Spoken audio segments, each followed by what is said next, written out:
Hello, everybody.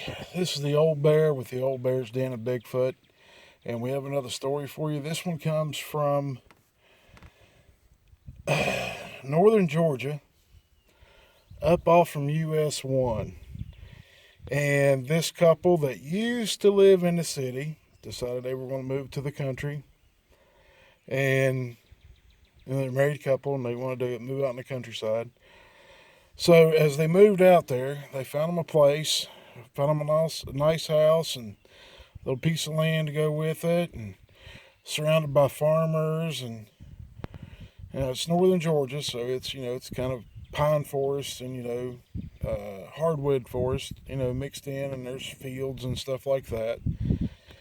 And what happened was they moved in, lived there for a short amount of time, and then one night they were sitting on their back porch, nice little porch, they cook out and stuff out there, and they started hearing these howls. They don't know what they are. They think they're coyotes or something, and they're sitting there listening to them. They're way off, and they can hear them, and this goes on for 2 or 3 nights, but every night they get closer. After about 3 nights of these howls, then another set of howls start from a different direction, and they keep moving in.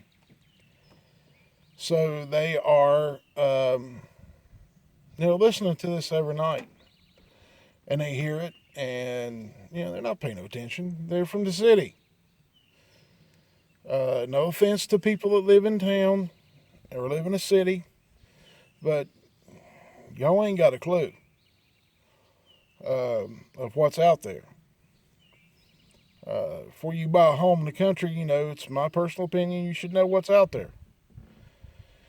Anyway, after hearing these howls for a week, 6 nights, 2 different sets of howls, they finally are sitting out there. It's nice warm nights. This is happening late part of summer, early part of fall. This is the time period that it was last year. And as they were sitting out there after about 6 nights, 7th night, they start hearing growls and grunts and sounds like the woods are being torn apart and things are throwing punches at each other. And I think they're thinking it's kind of a brawl of some type going on in the woods. A bunch of people got together and just got into a big fight. Well, that's not actually what happened, not what it was, but that's what they went through their mind. They don't live in that country. They didn't know nothing about anything. And as such, they just kind of got scared and went inside. It was one night of this stuff, and it scared the wife, and the husband was kind of concerned because his wife's worried about it. So they make a phone call to the police, and when the police show up, nothing's going on, and the cops kind of look at him and go, "We all city folk, right?" And it's where we were raised, born and raised, is in town, and they just kind of tell them, "Don't worry about it. It's just probably something going on. A bunch of bucks or something got together and fighting and stuff like that. Don't worry about it." So the sheriff's kind of blaming on the deer, which is typical operation for most police departments. They blame it on some kind of animal that they can explain to people.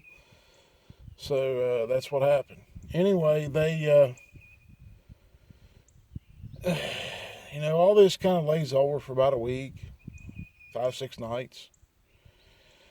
Then the howls start again. And once the howls start again, they're starting to get really concerned, and and they're trying to tape these things, and they're trying to find out what it is. They're looking it up, listening to howls from all kinds of animals, and they can't find anything. And they happen to go to, well, I hate to say it, but they went to the BFRO. And the wife plays a howl, and the husband jumps up out of his seat and says, "That's what it is. That's what it is." And the wife kind of looks at him, kind of concerned, and says, "Well, that's supposed to be a Bigfoot." And they kind of look at each other, and they're like, "What in the world?" So they have an idea. They don't believe it, but they have an idea that they have some kind of a creature on their property that might be walking on two legs, hair all over its body. They're not sure if it's just a Bigfoot or what. Well, anyway, a couple more nights go by, and they go out there, and they're sitting out there, and the husband hears something going around the chicken coop, and they had little chickens out there. People like to put chickens out in the country, and they had a little chicken coop. Well, he hears the chickens squawking and raising three kinds of you-know-what, and no, I can't say that word, and I'm not going to say that word. And they hear the chicken squawking. He gets a flashlight, grabs his little handgun that he carries. I can't remember if he told me it was a 38 or 380. I don't remember which one it was. I know it had 3080 in it. I think it might have been a 380. He goes out there to the chicken coop, shining his flashlight around, and, well, he's shining his flashlight in the woods, and he gets some eye shine. Now, this eye shine's about 7 or 8 foot off the ground, is what he said. And he walks closer. Well, the light ain't real powerful, so he got closer. And now he sees what he's looking at. He's looking at a werewolf right straight out of Underworld. And he freaks out. He runs back to the house. He gets near the house, starts screaming at his wife, "Get in the house, get in the house, get in the house." She runs inside. He goes in and tells her what he saw, and she's looking at him like he's crazy. And I guess they went to looking on the internet, pictures from out of the movie Underworld, and, well, he shows her a picture of a werewolf from Underworld, and that's what he says, "That is what I just saw." So now they're freaked out. Now they're thoroughly scared for their lives for some odd reason. And now neither one of these things have done anything to them. Not come near the house yet. Not done anything at the house. But they're scared, which is understandable. I mean, I understand that completely. Anyway, they deal with the problem as best they can. They keep their doors locked, the blinds down, the lights off in the back part of the house, and they don't sit on the porch. And every once in a while they hear something out around the chicken coop, and husband doesn't go out there and check it out. He just lets it go. Well, chickens start disappearing. One night it was one. Next night it might have been two. They only had 10. They got down to 3, and they freak out, and they're calling the law, and all kinds of stuff goes on, and the law comes back out. Don't see nothing. Don't see anything at all to worry about. And it just tells them, don't worry about it. It's just, coyotes or foxes coming in and stealing your chickens. Well, if these were foxes and coyotes, they're awful big.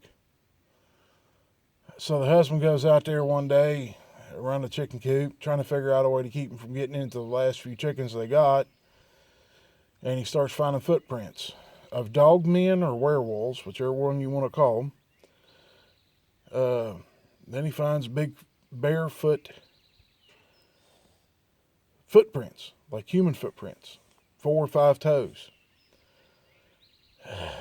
So he's thoroughly freaked out. He shows his wife. This freaks her out. She doesn't know what to do. She wants to move back in town and back to the city life, and he doesn't want to. They got all their money sunk in this property, and it's kind of hard to do. I understand where they're at. You don't have a lot of money, so you kind of hard for you to just up and pack up and leave. So they go through the process of fortifying their home, the best of what they could think to come up with. He goes out and buys a shotgun for him and his wife, and he buys, double-aught buck and all this stuff to shoot these things if they come near the house. And not like he'd do a whole lot, but he didn't know that. So after a time, these things kind of disperse and leave the property. And then he goes out one night, and and he don't hear nothing, no crickets, no nothing. They just started sitting back out, and they don't hear any night sounds, night birds, crickets, frogs, nothing's out making any noise.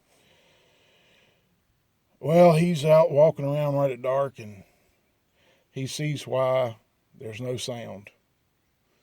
He sees a Bigfoot. Needless to say, the man wet his pants at the sight of this Bigfoot. He said it was disgusting looking. It was ugly. 8-9 foot tall, ugly face, scarred up face, wrinkles, dark colored hair, dark colored skin, and he just loses it. He goes running like a little schoolgirl back to the house. And they somehow or another came upon my channel, called me. I guess they were on the YouTube looking to see what they could do, or what they could do to get rid of these Bigfoot and werewolves and so on and so forth around their property, keep them from coming up there near the house. Try to protect yourselves. Well, he calls me. He found my number on the channel and called me. I told him what he needed to do, and hadn't heard from him for about 2 weeks, and gave this story last week on the voice channel we have, and contacted him, called him a couple times this week, and finally got a return call. And found out that this stuff is getting to the point now. He did what I told him to do, put up lights, put up game cameras, and they're not coming anywhere closer to the house. They're staying way out into the woods, but he keeps hearing these things come together and fight. So, 2 cryptids are competing with each other on this couple's property, and he's talked to the neighbors. He said every once in a while they hear him call and screaming and everything else, and said normally it lasts about 2 or 3 months, and then they quit, and then it don't happen for 9 months. So right now they're kind of like a Mexican standoff with these creatures. And he said the lights are on pretty much all night long, from right after dark until almost daylight, every day. His wife is scared. She doesn't go out of the house unless it's broad daylight. The car is always parked right next to their front porch for her to go straight out the door and get in. Now, remember, these things haven't done anything to them, but the people are scared. So I understand it, and I hope you do too.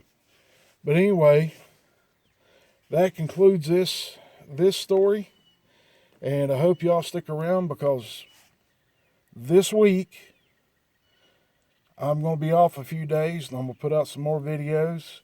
And I've got 3 stories here on Saturday night for our voice channel. And when we're done with them on the voice channel tonight, we will be putting those videos out also.